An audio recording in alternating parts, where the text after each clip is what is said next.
municipales se profilent, notamment à Paris, et nous avons le candidat à la mairie de Paris pour les listes Aimer la capitale, Aimer Paris, Serge Federbouch, bonjour. Bonjour. Alors, l'actuelle maire de Paris, Anne Hidalgo, a annoncé dimanche, en début de semaine, sa candidature pour un nouveau mandat. La campagne va enfin pouvoir commencer à Paris. Elle a déjà commencé pour nous il y a longtemps, parce qu'on est sur le terrain avec nos militants. On a déjà beaucoup distribué de tracts. On a déjà fréquenté assidûment les marchés parisiens. Moi, je suis candidat dans le 19e arrondissement. C'est un arrondissement vaste où, je dirais, les listes patriotes, les listes de la droite unie que je prétends donc rassembler sont en position un peu difficile au départ, parce que c'est vrai que sont un peu des terres de mission, mais en tout cas, on sent bien que la mayonnaise est en train de prendre. Et donc, notre campagne, on n'a pas attendu, évidemment, qu'Anne Hidalgo veuille bien faire semblant de lancer sa campagne, parce qu'elle fait semblant. En réalité, elle est en campagne permanente depuis plus d'1 an aux frais de la mairie, donc aux frais des contribuables parisiens. On n'a pas attendu, en fait, son coup de sifflet pour faire campagne nous-mêmes, fort heureusement. Alors, le 19e arrondissement, pour les non-parisiens, ils sont quand même très nombreux, c'est un arrondissement qu'on dit populaire. Absolument. Ça cache quoi ?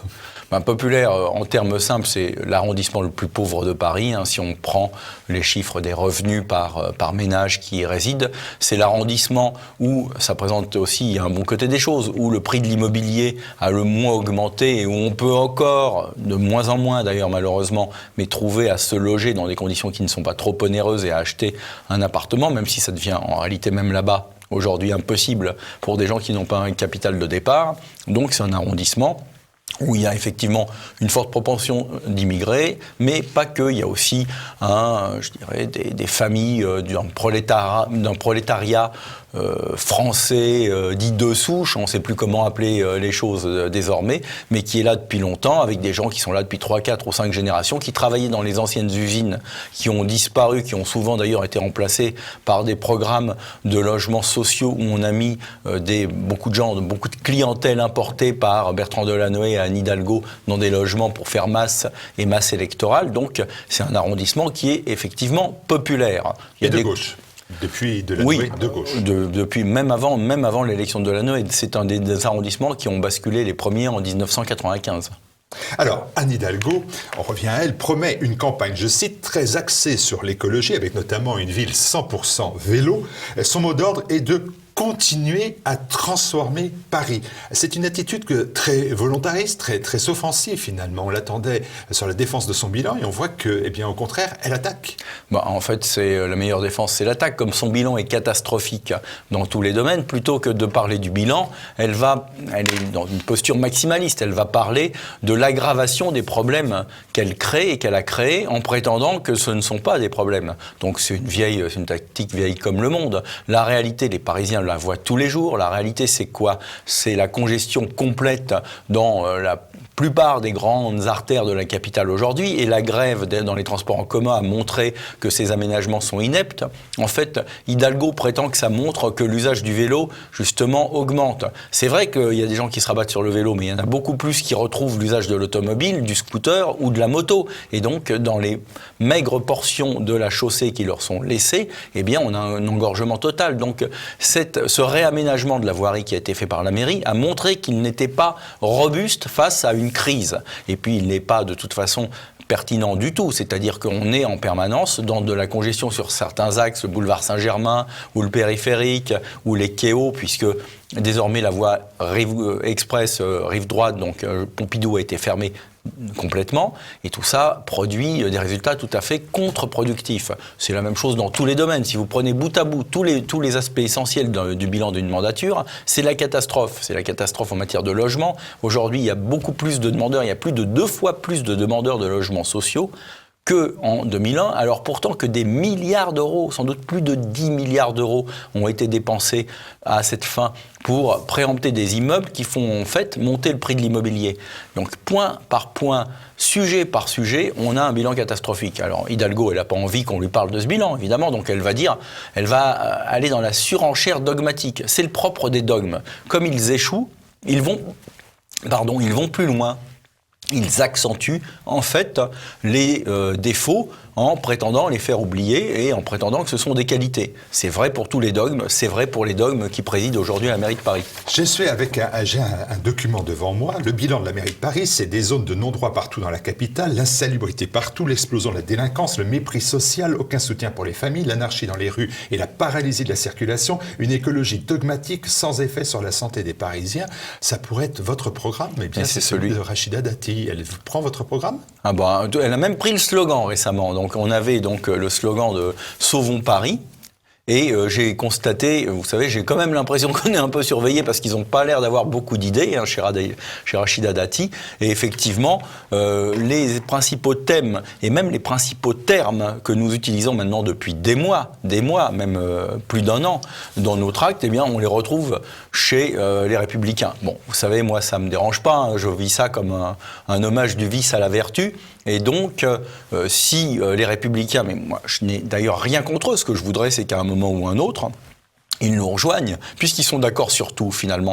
Il n'y a aucune raison qu'ils ne viennent pas sur les listes d'Aimer Paris ou qu'on ne fasse pas à un moment ou un autre une alliance. Parce que mon objectif principal, outre le fait de sauver Paris justement, mon objectif principal c'est de montrer que l'espèce de malédiction mitterrandienne qui condamne la droite dans toutes ses composantes à l'opposition peut être conjurée, cette malédiction, à Paris.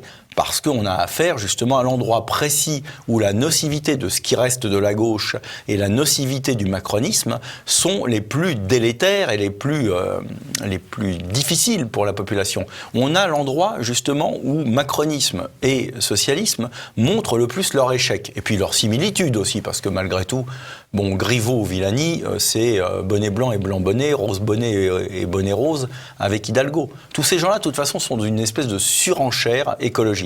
C'est plus vert que moi, tu meurs. Bon, nous, on n'est pas du tout dans cette optique-là. Contrairement aux Républicains, d'ailleurs, on va jusqu'au bout. On a de la cohérence. C'est-à-dire que moi, je dis à Rachida Dati, bon, puisque finalement vous reprenez tous nos thèmes, allez aussi reprendre toutes nos propositions. Et ma proposition pour les voies sur berge, c'est de revenir à la situation antérieure et de les rouvrir à la circulation du lundi au vendredi et de les fermer à la circulation que le week-end pour retrouver un peu de bon sens dans le fonctionnement du centre de Paris. Serge Federbusch, est-ce que ce n'est pas votre première difficulté qui apparaît, à la fois un programme politique que d'autres tiennent, des propos que d'autres tiennent, des listes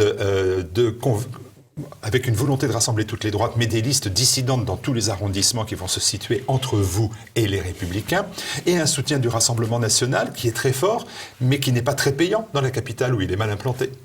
Bon, alors il y a plusieurs dimensions dans votre question, elle est assez complexe. D'abord, bon, il n'y aura pas tant de dissidences que ça. Les dissidences à droite, c'est plutôt des dissidences pour les Républicains qui auront sans doute du mal à constituer des listes. Moi, je ne sais pas comment Rachida Dati va faire pour avoir une liste dans le 15e arrondissement si Philippe Goujon, le maire républicain sortant, présente sa liste. D'accord ?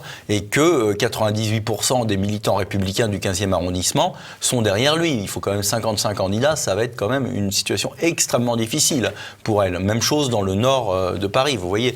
Donc, bon, j'ai pas de souci particulier, c'est plus le souci, c'est davantage le souci de Rachida Dati que le mien. Moi, ce que je crois, c'est qu'on devrait tous s'entendre, s'unir. Donc, j'ai le soutien du Rassemblement national, mais je n'ai pas que le soutien du Rassemblement national. J'ai le soutien du Parti chrétien-démocrate. J'ai le soutien d'autres mouvements, comme le Ciel, le Rassemblement pour la France. J'espère en avoir d'autres encore dans les jours et les semaines qui viennent. Et tout ça doit créer une dynamique. On est d'accord sur les mots d'ordre, sur les slogans, sur le fond. Et pratiquement sur la plupart des propositions, à quelques détails et quelques bémols près. Si c'est pour ne pas être en accord simplement parce que le Parti socialiste et la gauche nous fait les gros yeux, laquelle gauche, Hidalgo, n'hésite pas une seconde à s'allier à Brossa, d'accord, qui est le pire des staliniens qui soit. Donc on a droit à l'union des staliniens, mais on n'aurait pas droit à avoir l'union de la droite, mais c'est complètement absurde. Donc moi je dis, réunissons-nous, et Aimer Paris, c'est une excellente plateforme, je le conçois comme une plateforme, pour que ces solutions de bon sens pour Paris l'emportent.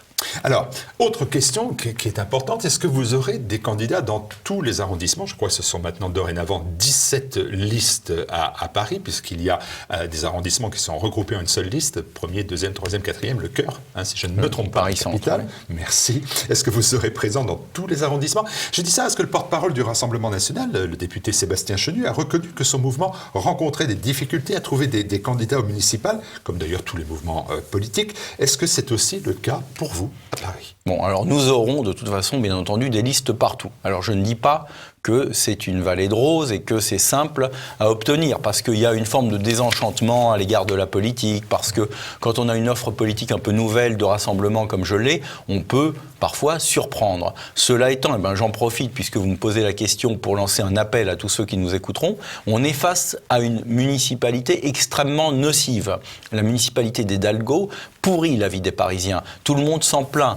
Et elle a annoncé la couleur. Elle va massacrer, si elle est réélue, la place de la Concorde, qui est quand même une des 2 plus belles places au monde, avec la place en fait de Sienne, d'accord, pour y faire ses projets d'hurluberlu avec ses bacs à fleurs et ses trottoirs élargis partout. Bon, et il n'y aura personne au ministère de la Culture pour l'en empêcher. Donc il faut à tout prix arrêter ce saccage. C'est une question de survie pour Paris. Donc moi je lance un appel à tous nos auditeurs. Rejoignez-nous. Il est très simple en fait de nous rejoindre. Il suffit de remplir un formulaire. Vous allez sur le site Aimer Paris, ou bien vous trouvez le moyen de nous contacter. Donc on a des adresses mail et tout ça est très simple à obtenir.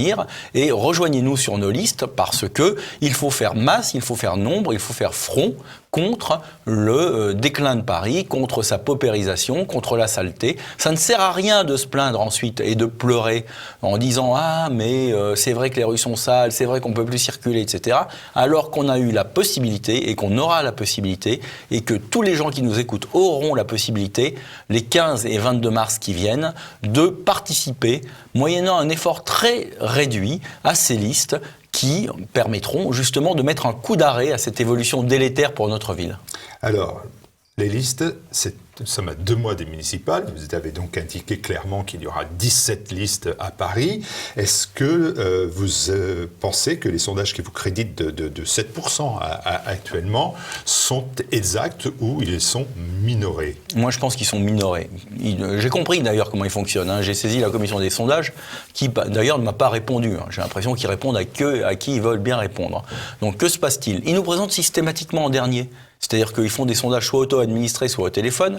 Et comme par hasard, on arrive toujours en dernier, même après Martial Campion ou Gaspard Ganzer, l'ancien porte-parole de Hollande, qui plafonne à 1% dans les 10 sondages. Donc évidemment, des gens ont fait des choix avant et ne s'arrêtent pas, ne vont pas au bout de la liste. C'est pour ça d'ailleurs que quand il y a des élections, l'ordre de présentation des listes ou l'ordre de bulletins dans les bureaux de vote est tiré au sort, parce qu'il y a un avantage à apparaître en premier et il y a un désavantage à apparaître en dernier, et il est important. Donc ça, c'est déjà minorant. Ensuite, ils oublient volontairement de préciser que c'est une liste d'union des droites et on est présenté comme uniquement une liste du Rassemblement national. Et puis, on est présenté aussi, alors il y a des petites astuces, c'est toujours du caractère noir. Vous voyez, il y a 1001 manières de présenter les choses de manière défavorable. Et puis, on n'a pas accès à la plupart des médias, ou en tout cas un accès extrêmement réduit. Moi, je crois qu'il y a un travail, nous, on fait un travail de terrain, et presque un travail souterrain, c'est-à-dire qu'on va dans les arrondissements. On met des tracts dans les boîtes à lettres. Et je crois qu'on peut court-circuiter cette omerta médiatique. Et c'est ce que je fais. Et donc, on verra à la fin comment le vote va tomber. Et je crois très sincèrement que ça ne sera pas du tout ce que les sondages annoncent. Et que le chiffre de 7%, qui est déjà un chiffre qui n'est pas si mal au regard des scores précédents, je dirais de la droite patriotique, eh bien, est un chiffre qui va encore augmenter. Et dans beaucoup d'arrondissements, je l'espère, on dépassera les 10%, ce qui nous permettra de mettre l'ensemble des forces d'opposition à Hidalgo et Macron devant leurs responsabilités. Voulez-vous la perpétuation du règne d'Hidalgo?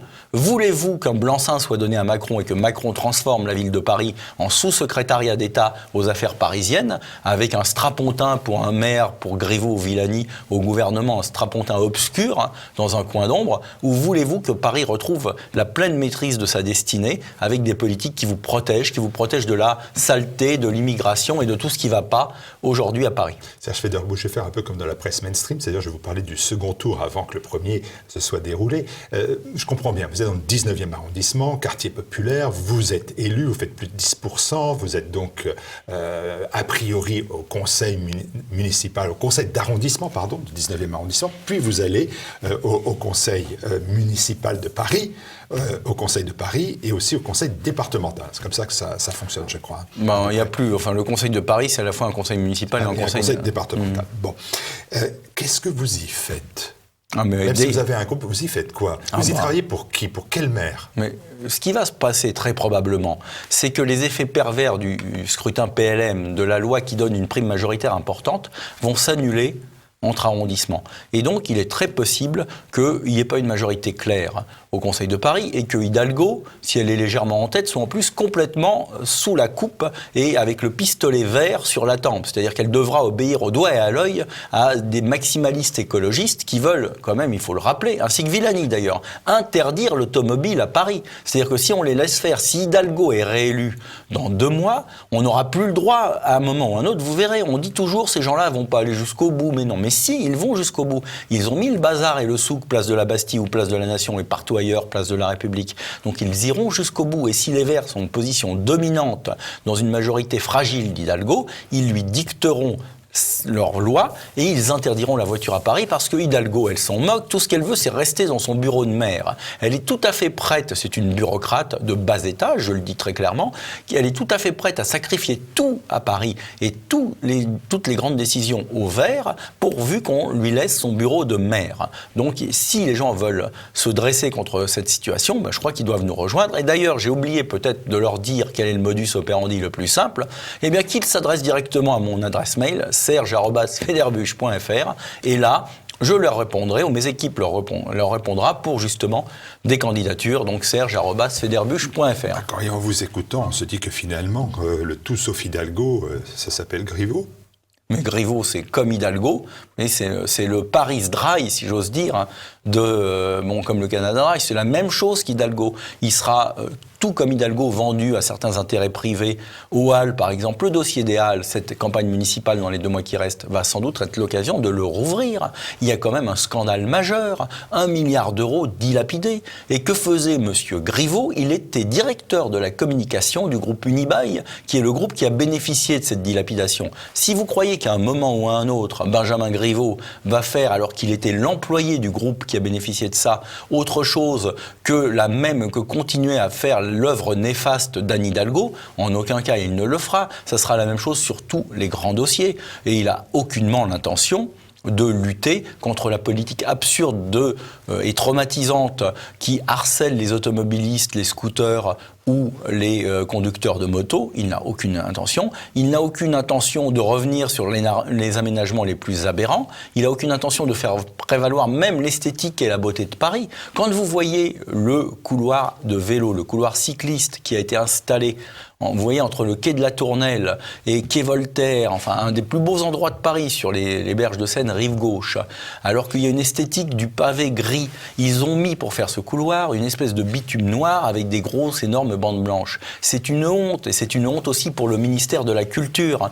Dans aucune ville historique au monde de l'ampleur et de la beauté de Paris, on ferait pareil sacrilège. Jamais en Italie, les élus auraient pu imposer une chose pareille. Vous imaginez sur les bords de l'Arno ou du Tibre, des choses comme ça, ça serait impossible. Donc on a affaire à une municipalité de béotiens, je vais employer des termes un peu compliqués, d'ignards, de gens qui n'ont aucunement l'amour de Paris, la connaissance de son histoire chevillée au corps, et c'est ça aussi qu'il faut interrompre. Alors, je regardais, Serge Federbush, les résultats de la droite patriotique. C'est celle que, selon vos propres termes, à Paris, ils sont toujours difficiles, ils sont toujours en deçà de ce que la droite patriotique ou le mouvement patriotique obtient ailleurs en France. Si vous n'obtenez pas ces 10%, eh bien vous ne pesez pas, vous n'êtes pas dans rapport de force. Et dans ce cas-là, vers qui vous tournez-vous? Est-ce que vous êtes susceptible, vous n'étant pas militant du Rassemblement national, mais un militant de droite, de dire, ben voilà, on appelle à voter pour quelqu'un qui n'est pas de droite au second tour? Eh bien, je ne me situe absolument pas dans cette perspective. Ça, je pense. Je le dis, mais c'est quand même une question qui doit se poser. Oui, mais je comprends bien. Nous dépasserons les 10%. Parce que vous n'êtes pas ni de droite ni de gauche. J'en suis intimement convaincu. Nous dépasserons les 10%.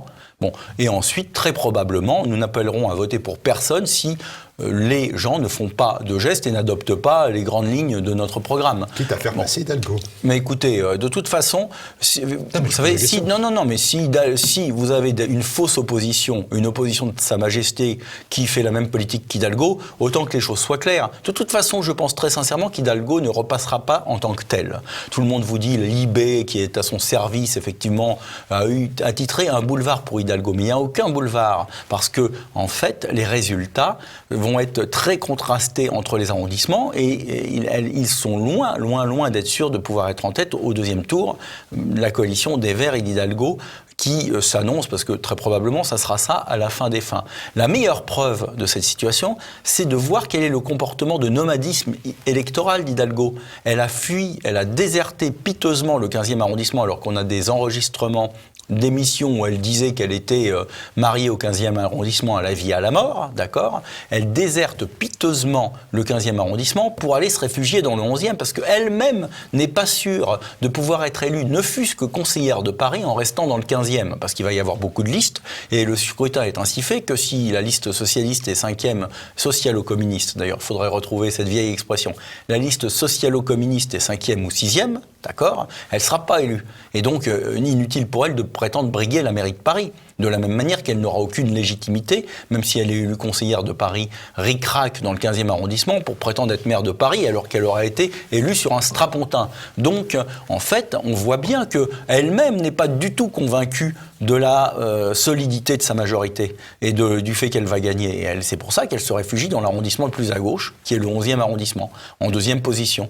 Donc voilà, je crois qu'on observe Hidalgo et tu sauras exactement, on pourra en faire un dicton parisien, exactement à quel point elle a peur. Dernière question, et en vous remerciant d'être venu pendant un agenda qui est très chargé, je l'ai noté. Vous étiez présent samedi dernier, c'était le 11 janvier, à une grande procession pour le lancement des 1600 ans de Sainte-Geneviève, patronne de Paris. C'était en présence de l'archevêque de Paris, Monseigneur Aupetit. Quelle était la signification de votre présence ? Mais je crois que le christianisme et le catholicisme sont, est une religion qui souffre aujourd'hui, qui est en danger, qui est mise à mal dans un certain nombre de pays. Tout le monde le sait, en particulier en Orient, mais pas qu'en Orient. Vous savez, avant de venir ici, j'ai vu quelque chose d'ailleurs qui m'a choqué. Et je vais y retourner, je vais prendre une photo. La ville de Paris fait des publicités pour le recyclage des sapins. Donc, mettez votre sapin, etc., aux emplacements prévus. Eh bien, quelqu'un a tagué à Porte de Bagnolet, dans le 20e arrondissement, dessus, islam. D'accord ? Bon, donc progressivement, ça gagne et ça gangrène. Et je crois que les catholiques et les chrétiens qui m'écouteront doivent le savoir, doivent sortir, mais vraiment le plus tôt possible du déni. Moi, je ne suis pas chrétien, donc j'en parle avec d'autant plus de liberté et de facilité. Bon, mais je reconnais l'héritage chrétien de Paris, bon, qui est très ancien. Avant même Notre-Dame, il y avait une cathédrale qui s'appelait Saint-Étienne à cet endroit-là. Et donc, c'est une des premières villes christianisées du nord de l'Europe. Et cet héritage est marquant partout. Paris était la ville catholique fervente au moment des guerres de religion. Elle était ultra-catholique. Donc, cet héritage est menacé. Cet héritage avait des aspects aussi très positifs. Il nous a légué des monuments insignes comme Notre-Dame, comme la Sainte-Chapelle, comme bien d'autres églises que le monde entier nous envie. Il nous a légué un patrimoine qui aujourd'hui d'ailleurs est mal entretenu.